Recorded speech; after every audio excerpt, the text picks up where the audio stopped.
этим куполом этот зал заседания, совещаний для особых важных случаев.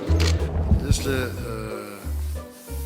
хочешь понравиться женщине, Эрике, если она красивая, говори, что ты умная.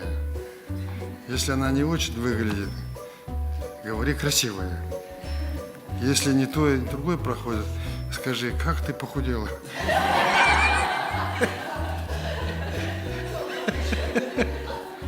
А? Правильно? Видишь? Вот я им все время учу и не умеют обращаться.